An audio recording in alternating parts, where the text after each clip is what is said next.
listening to the Art of Homeschooling podcast, where we help parents cultivate creativity and connection at home. I'm your host, Jean Miller, and here on this podcast, you'll find stories and inspiration to bring you the confidence you need to make homeschooling work for your family. Let's begin.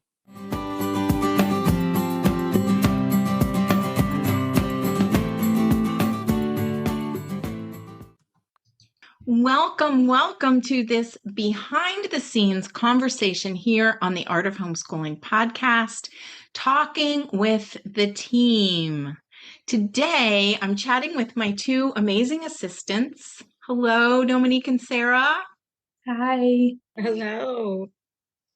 Dominique joined the Art of Homeschooling at the end of 2018, and Sarah a little more than a year later in early 2020. And I am just so grateful to have you both on the team here. And I feel so honored that I get to, in my own small way, support two homeschooling families while we're all helping to support you, dear listeners. And today we're talking about the idea that homeschooling variety, diversity is really what helps, one of the things that helps to make the world a beautiful place. Variety and diversity, kind of like a garden. I love that image of a garden. And there's a wonderful quote that I found, two that I'm going to share as we go along about gardens and libraries. So listen up for those as we go.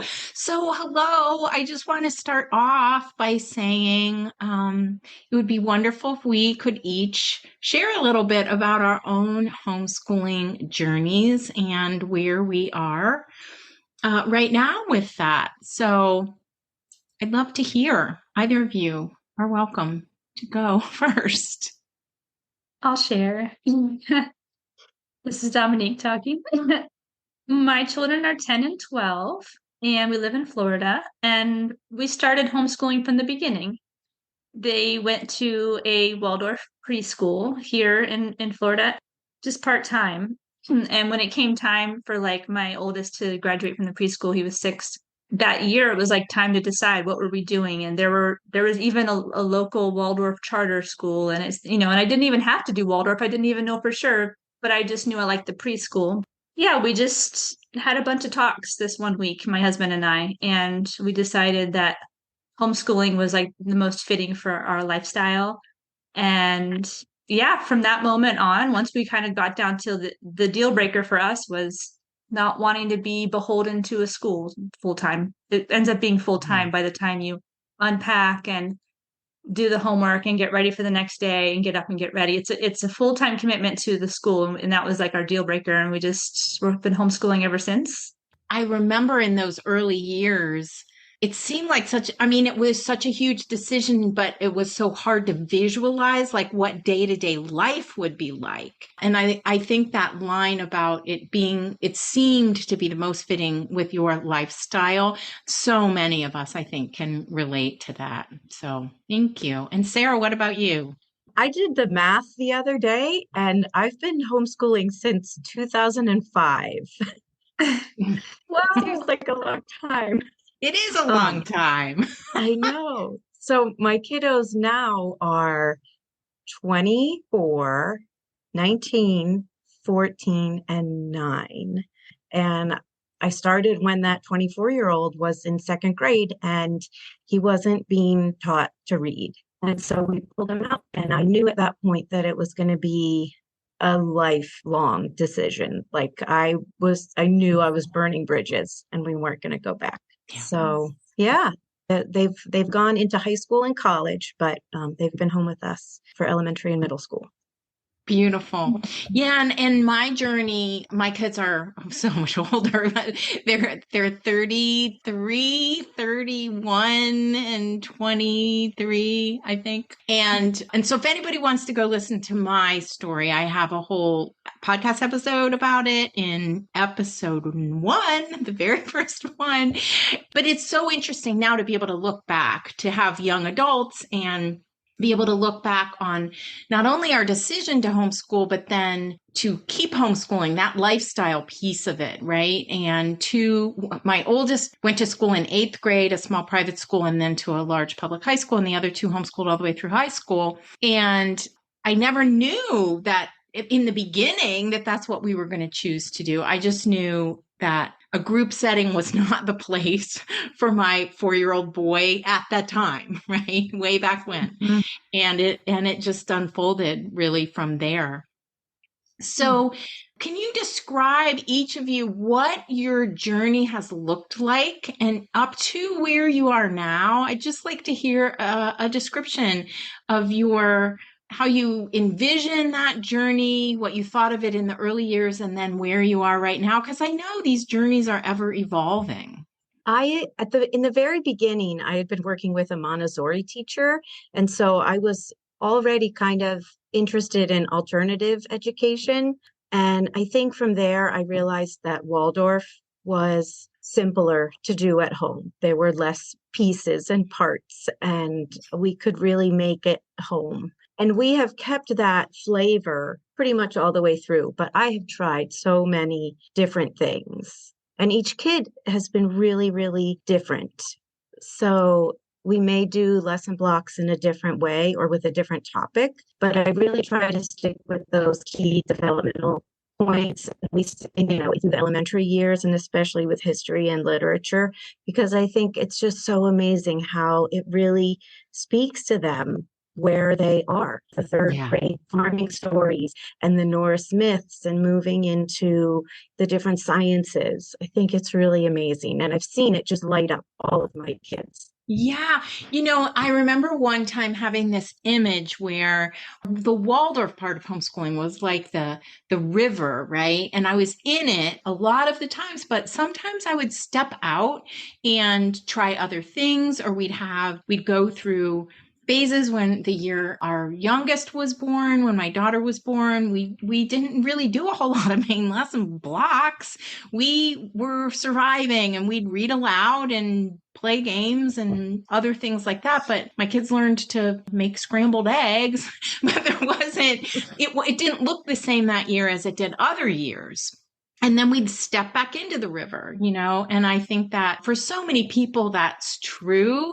And yet a lot of parents, when they come to me, they feel sort of nervous because they'll say, well, I'm not really pure Waldorf, or I don't know what I am, right? Or I don't know even how to do it, so I don't know what to call myself.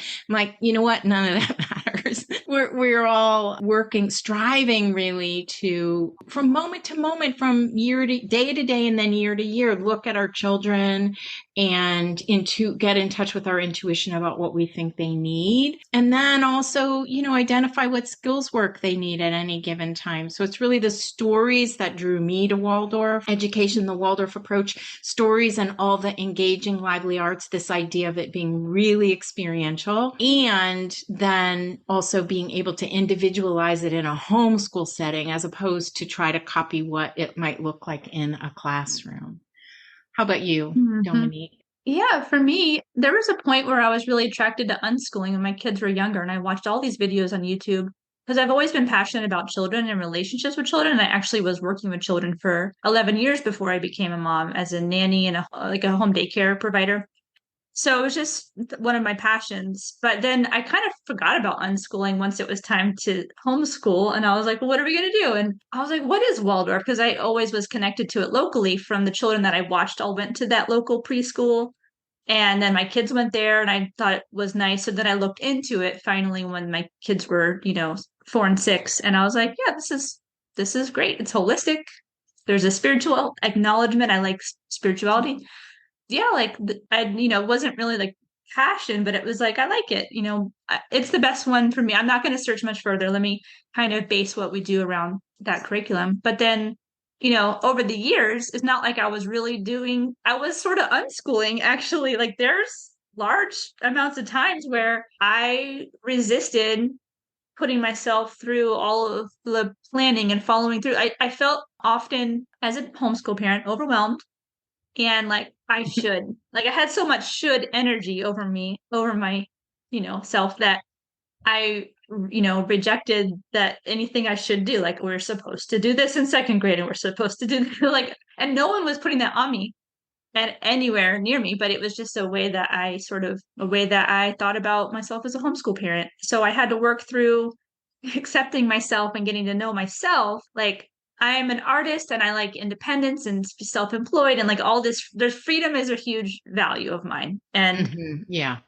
having a sense of freedom. And it really comes from like within. It's not for me. Like, it's something that I can choose to be free. Like, I can choose to come from a place of inspiration. I can choose to access inspiration and get reinvigorated and then do the lessons. And it turns out my kids are doing reading, writing, and math like relatively on schedule at ages 10 and 12. There's a couple of things that we could work on, but within a few months, like they're fine, like at their level, it turns out. But I was worried some of those years where I was not following through with lessons I thought I should do. So that's part of my journey. Yeah, and I think if you homeschool for more than 1 year, right, or even maybe less than that, you run up against that feeling of, have I let them down? And am I supposed to be doing this or that? And so I think for me as a language arts teacher, that's what I did before I was a classroom teacher before I even had kids. And I think that I was so drawn to the stories, I was willing to give those a try. And then similar to what something Sarah mentioned is that I found I was so delighted that many of the stories that were recommended for different ages within the Waldorf curriculum really lit my kids up at that age or around there. And I remember in those early years thinking, wow, like this really is developmentally spot on for so many children. And then I would hear that, from other kids. And then I worked I created a small co-op, and all the kids in that group would really just get quiet and open their eyes wide and listen into the stories. And so I think that was one of my main ways in. And I too have a value of freedom. I remember I used to think I wish there was such a thing as part-time school, because I didn't want my kids gone all day, but it felt like a huge responsibility to be the teacher for them. Just so many thoughts like that. But the inspiration that we have that from deep down inside, I think is so incredibly important. And getting to know ourselves, like you said, Dominique.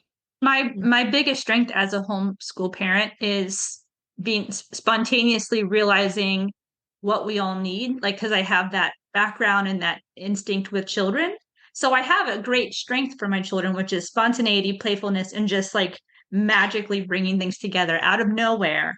And then when we're going around the world, we run into an image of the thing we're learning back. Like, it all can come together from that place. But if it's something that I'm supposed to do, that's in some curriculum, I just start to feel bad. But if I'm like informed by curriculum and it's like a magical process where like I'm living in curiosity with my children, then it flows. Yeah. Beautiful description. I second that. Sarah, do you want to add anything? Yeah, I mean, I relate to so much of that. And I spent a lot of years resisting curriculum too. And it was just nearly impossible for me to follow. I would be jumping around and picking and choosing from all different options. That's kind of the point when I found your work, Jean. And it, really helped me to simplify. And I kind of let go of so much of the planning and would even do, just journaling at the end of the day about what we had accomplished during the day. And I think my biggest strength was just using my powers of observation. Sometimes you're scared just to get started. You don't even know like what to do. But if you just jump in and start working with them, either drawing or writing or reading, and you start noticing right away. And the Post-it notes, I always have beside me, jotting down, so I just can observe where they are and what they need and get ideas of what to work on the next day just by getting started. Yes. So, yeah. Yeah, and I think that getting started combined with you'll find a spark along the way. It's just hard to have faith that you will, right? It will show up if you get started. And that is a wonderful little image there. So I'd love to hear just a brief description of what your day-to-day or your week looks like right now in your homeschooling, a snapshot of what it looks like these days. For me, I signed my kids up to have a main lesson with a Waldorf online school, Lotus and Ivy. And it's great because there's still a lot of freedom in the schedule and it's holistic education. And then I don't have to put my mind on the lessons. I mean, I still am doing math at home, just, without any external support, but the kids have a classroom and they have a teacher, like someone else to give input and to give feedback and to congratulate them it's really nice that they're 10 and 12 and have an online class and a teacher. I'm loving that option actually, and it's still totally homeschooling. We do homework, so like day to day, like they have that morning class 9 a.m. for 1 hour, and then there's some take a break, but then there's like a little homework, and then there's lunch, and then there's rest, and then maybe a little homework in the evening. So there's still a lot of freedom and I'm helping them through all their lessons, but they have that structure provided externally that I'm paying for and I really like it. Beautiful.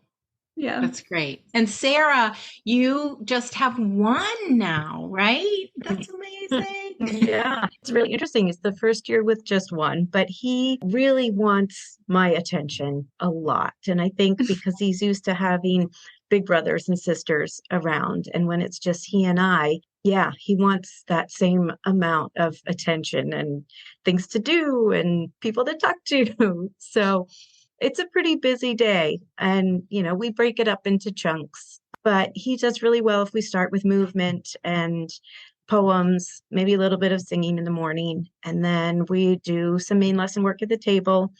And then we fit in our reading on the couch, lots of stories.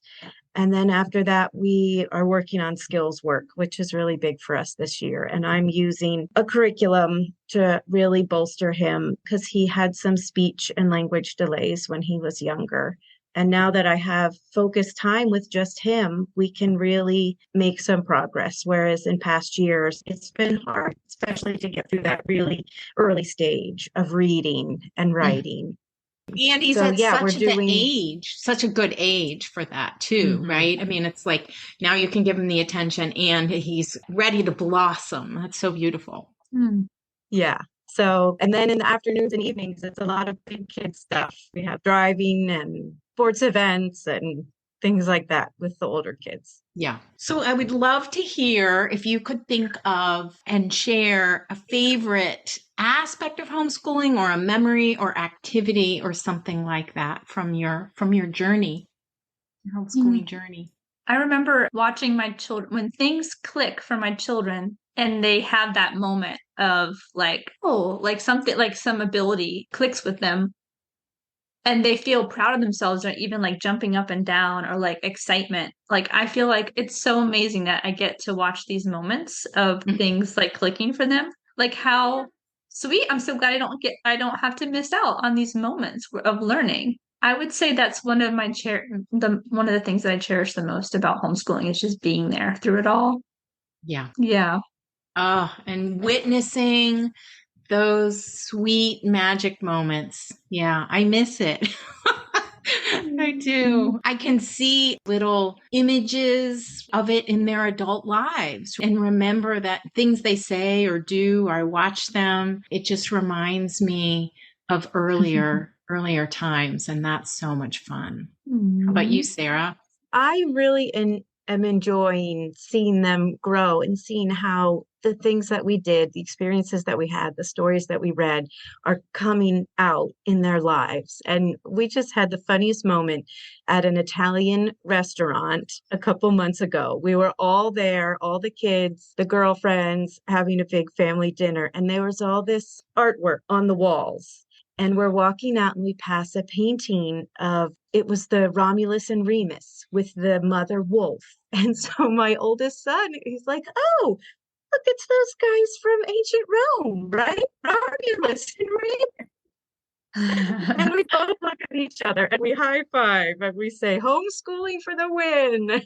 Aww.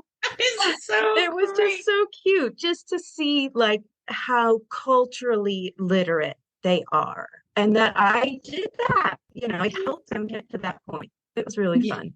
That is so much fun. And that it's in there forever, right? When they're at an Italian restaurant in their 20s, there it is. It just pops out. It's so sweet. So you both have had teens and adults, and I'm not there at all. So it's always fun to hear from you both. Like it gives me faith that it's all going to work out in the end. Because I'm still like I'm just about to have a teen, and I'm like, oh no.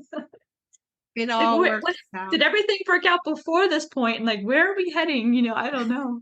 Right. Yeah, we could do a whole episode. I should do that at some point about teenagers because that's a thing. But one of my favorite pieces from homeschooling, I was thinking about asking the two of you this and like, okay, how would I answer this? And it's always different, right? But right now I've been thinking about all the drama that we did, like the little plays, and even back to before my daughter was even born, and the boys are 16 months apart. So I called them they were both doing first grade work or second grade work at the same time. I would just adjust a little bit because they were actually even closer developmentally than those 16 months in those years. And so we would take stories like the animal fables or a story that I would read aloud and make it into, and this is like the language arts teacher in me, but it wasn't teachery at all. It would just be this fun little thing where we would turn it into a poem and then I would narrate it. They would dress up and I would narrate it and they would just act it out. And it was like the simplest thing, a seasonal little poem. One of them is the raindrops and the other one is the flower. I mean, that literally, and I'd read the poem and they would act it out. And then of course, as they got older, we did puppet plays and, made little theaters out of project boards and all of those kinds of things. And then even staged plays. So I loved being able to weave that in to our homeschooling. That was so much fun for me to bring the stories to life, really. So that's really special. Really fun. Yeah. So one more question about the homeschooling journey is I wonder what you would say to a homeschooling parent who might ask you, what do you wish you had known at the beginning of your journey when you first started or before you started homeschooling? What do you wish you had known? Oh, that is a hard one. I'm going to say right now in this moment, there's a lot of new research coming out about brain science and reading. And I feel like I wish I had been tuned into a little bit more of that. They just could have informed some choices I made a little differently. And it's so eye-opening and amazing. That's just me though. I just love that kind of stuff. And that's where I am right now in my journey, looking back. It's fascinating to me to look at the Waldorf movement and see how even just the conversation around skills practice and getting more, detailed about doing skills practice regularly and consistently after the main lesson at the end of the morning or whenever throughout the day. That conversation wasn't even there when my kids started homeschooling, inspired by Waldorf. It wasn't there for Waldorf teachers in classrooms either. It was really like we can teach children to learn to read by, sharing a story and then they write a summary in the main lesson book. And that's all that's needed. And there's so much more now that is understood about brain science and how children learn to read, but also so much more support for teachers to weave that in ways that are helpful to children and their journeys. So thanks for bringing that up. Yeah, there's so much support out there too, that I would just encourage people to ask questions and talk to folks who are further along in the journey and have gone through those difficult things. Yeah, you can really find a lot of support out there. Yeah. And Dominique, is there anything that comes to mind if somebody were to ask you, what do you wish you had known? I think it's more like reassurance and that it's okay. And I think that's what you stand for, Jean, is just reassuring parents, like homeschool parents, that there is a way forward that doesn't have to look one certain way. There's time, like all that kind of reassurance stuff has been huge, and why I was drawn to what you offer and stayed with you as my homeschool mentor. And it just so happened that I started to support art of homeschooling at the same time, but I needed that reassurance that it's okay and there's time, and yeah, like it's not supposed to look one certain way. So mine is more like an emotional, mental state as a parent. Yeah. And one of the things that I often say to parents is you have plenty of time, right? Especially when your children are young. So many parents come to me with, yeah, but I didn't do this, and they're already this age. And that age could be 4. Sometimes it's 2. Parents will come to me, right? Sometimes it's 8, sometimes it's 12, but really you have time. And the more we can feel good about what we're doing, like build up some confidence by taking action, right? By trying things and finding a little spark, the more we can do that, the more that sense of it's going to be okay will emerge. Yeah, like that feeling of coming up, that feeling came up for me just this when you told me about all the reading that you did with the acting. Like I'm like, I never have my kids act anything out. Like we did puppet things in their hands like last time they were like 5 and 7 or something. And I'm like, I haven't done it since then. So like I should go find a poem and read it to them. Like it's just kind of like there's like a paradigm in my mind that does needs attention to be transformed to like, of course, like Sarah is who she is, which was like really curious about like research and observation, and that it's like we all have our own personalities. And like Jean, you came from a literature background, you know, and I don't know where I came from, but it's just like kind of this emotional, personal growth, spiritual realm. Like not, you know, not that it's not grounded, but I'm all about the sense of connection in relationships. I think, and like, what is everybody like feeling and needing and wanting? Like, I'm just tuned in on that, like, kind of emotional level. And I don't know, just we all come with like extraordinarily different personalities, strengths, weaknesses, and it's all okay. And such a beautiful, I mean, I think when we have that feeling of I didn't do that, right? When we hear something someone else does, and then it sort of blots out what we are doing. And so I think about you and your family, Dominique, and your husband is a sculptor, and your children have tried sculpting already. My children never did any sculpting. I mean, those little things, you know, are what influence how we homeschool, and the variety is the beauty. Well, I just want to say, like, if I look at who my kids are, like, they're great. Like, I mean, I think they're like the best kids, you know, there's nothing that's missing from them. And it just so turns out that they're perfectly fine, but we didn't do certain things that could have been done. But like, yeah. Anyway, so when I get reconnected to who I am and then see the people in front of me and see that, like, I'm kind of like this artist, like feeling kind of artsy, emotional, emo, artsy family. I don't know, like it's okay. Like the world needs people like us, you know? For sure. And none of us are going to do it all, right? None of us are going to do it all. And so it is some beautiful blend of who we are and getting to know ourselves on our own journey of becoming a human. And then where that meets our children and us observing where they are, that's, I think, where the magic happens. The word ordinary comes to my mind. Just, I feel like that was kind of like, this is just an everyday, ordinary day, and we're just doing it together every day. Yes, that's beautiful. And yeah, that was always kind of in my mind. Like, I don't want to be spectacular in any one specific realm. I just want to have an ordinary, normal group of kids. Not, you know, maybe not normal, but just, you know, I love that. Balanced. Yeah, balanced or in harmony. And I think that's how the connection builds, is just by addressing that or keeping that as the value, right? Is that here we are, we're showing up. Here we are, we're going to do this together today. So I have this really fun quote about what it takes, right? What it is we need in life. And it reminded me of homeschooling. It was not spoken specifically about homeschooling because it was said by Cicero many, many moons ago. But he said, if you have a garden and a library, you have everything you need. And I thought, It's so sweet. And it reminds I have like tears in my eyes. It's so sweet. Yeah. And it reminds me of that variety piece. There's so much variety in the garden and there's so much variety in a library. And there you are, right? And just choose something and focus on it and it's going to be okay. I think that's so telling. Yeah.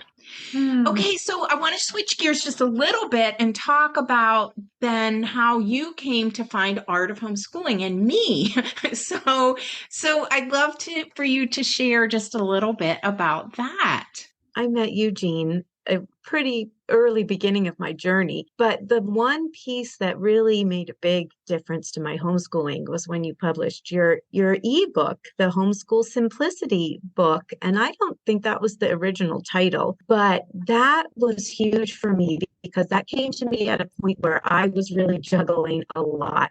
And it was way too complicated. And I just needed to simplify and focus on my kids and one day at a time. And I think I totally walked away from curriculum at that point. I used your very simple block guides and I put together my own curriculum and pulled in some tools and resources and a lot of library books. And we did that for so many years.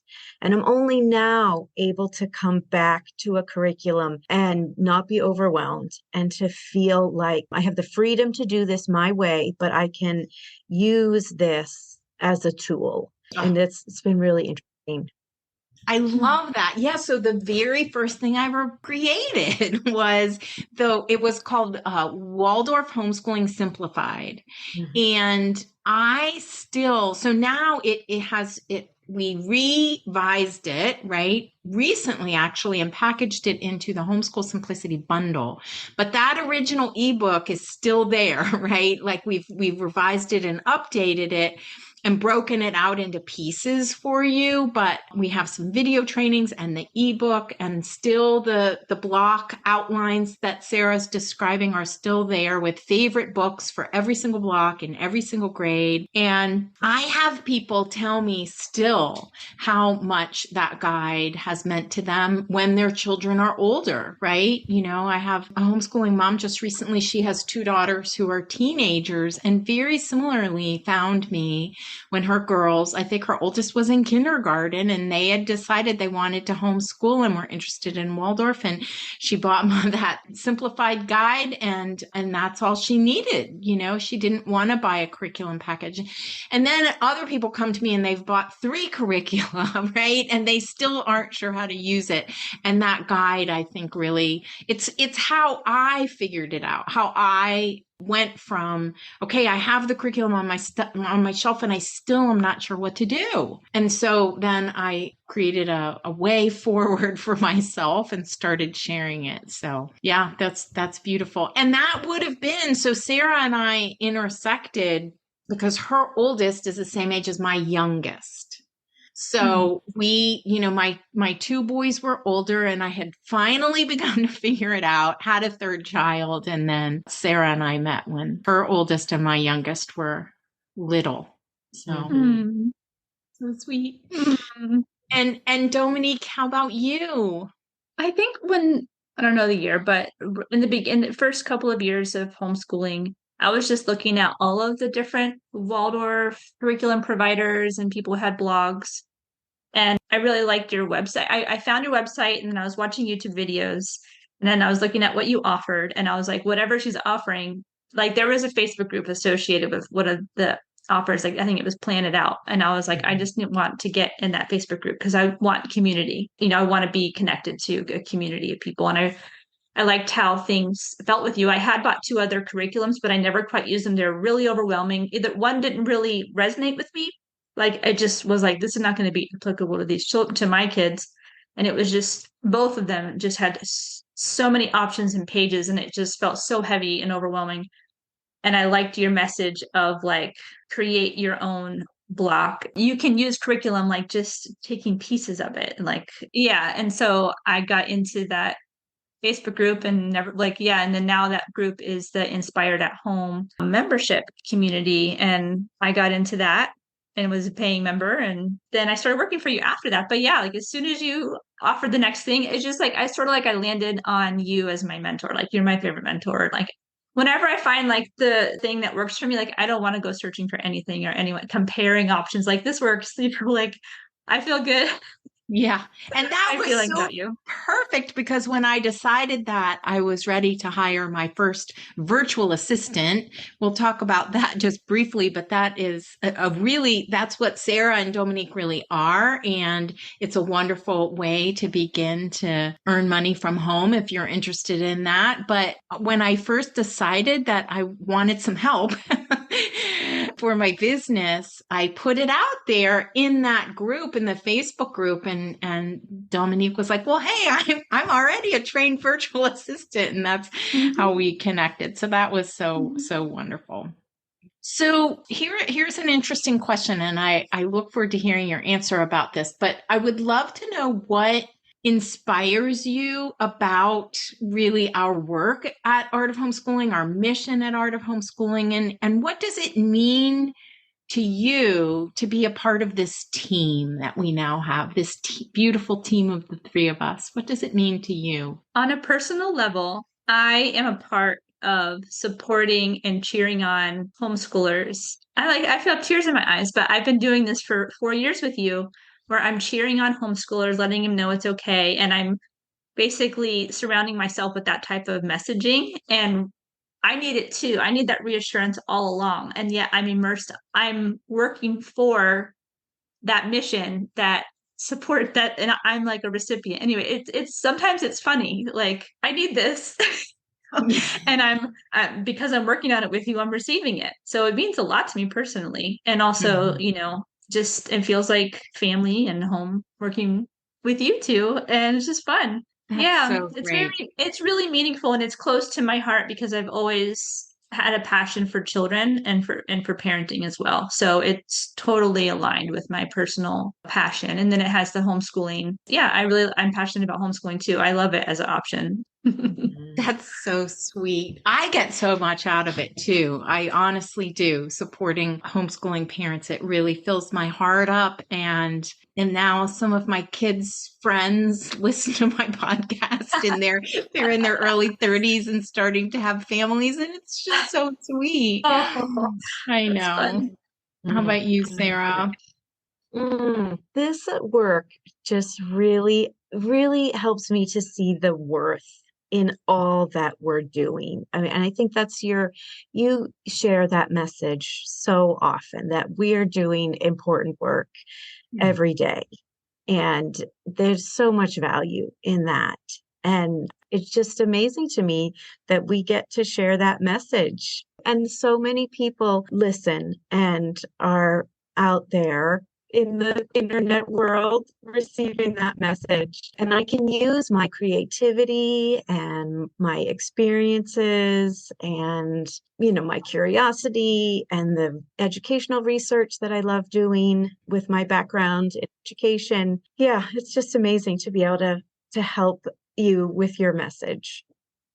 Oh my gosh. And that message, I think that's really so much at the core of it, is to really over and over again remind homeschooling parents that you are doing important work, right? This is really, really important work and a huge contribution to helping make the world a better place. And it's beautiful. It's so sweet and heartwarming and important and valuable. And to be able to support that in the world means so much to me. I never imagined this is what I would be doing, right? After my children had graduated and grown. But here we are. And what an amazing team, honestly. It is like we are a little family, and it is such an honor to work with the two of you. So thank And a you. little behind the scenes snapshot, all of our birthdays are within, I think, 9 days of each other. So every time it comes around to late November, we're just one after another celebrating birthdays together. It's behind the scenes for you guys out there. It's fun. That is really, that is just amazing and so fun. it's really fun. Oh my gosh. Well, so I want to end with a quote here, and then I will share where you can find the show notes for this episode, and we'll have links to all the things that we mentioned. And thanks so much for listening in. I want to reiterate the idea in this conversation about variety and diversity and finding your own path on your homeschooling journey. That's really what it's all about. And that's what will bring you the most joy and bring your children the most valuable education possible. That's where the intersection really and where the magic happens. So this quote that I have, it's from someone from the Baha'i faith. And I think this is just so beautiful. The garden which is pleasing to the eye and which makes the heart glad is the garden in which are growing side by side flowers of every hue, form, and perfume. And the joyous contrast of color is what makes for charm and beauty. Mm-hmm. So the variety and the diversity is good, and finding your own path is good, right? There's no one way to homeschool. There's not even one way to do Waldorf-Inspired homeschooling. There are a variety of ways to bring our children what they need, and it's really through finding our own joy and then observing them, observing what they need. I have a song. Maybe we'll put it in the notes. It's actually sung by my friend who's a homeschooler, and she'll be really touched. But she's Baha'i, and it's about the human garden. And I thought of it like flashed through my mind when I was thinking about this conversation we're going to have about let's celebrate the varieties and the individualities of each homeschool and each individual. It's a really sweet song, and she's Baha'i, and it's about the human garden. Oh my gosh, I feel like I'm going to share it with you, and I'm sure it will resonate with everyone. So I love that. So we will add that to the show notes. Oh, that's such a beautiful thing. We will add that to the show notes, and you can find those show notes at artofhomeschooling.com/episode 117. And thank you. This episode on talking with the team and a little behind the scenes for all of you has been so much fun. So I really appreciate Dominique and Sarah. I really appreciate you joining me today for this episode. Thank you both. Go team. Thank you. Go team. That's all for today, my friend. But here's what I want you to remember. Rather than perfection, let's focus on connection. Thanks so much for listening, and I'll see you on the next episode of the Art of Homeschooling podcast.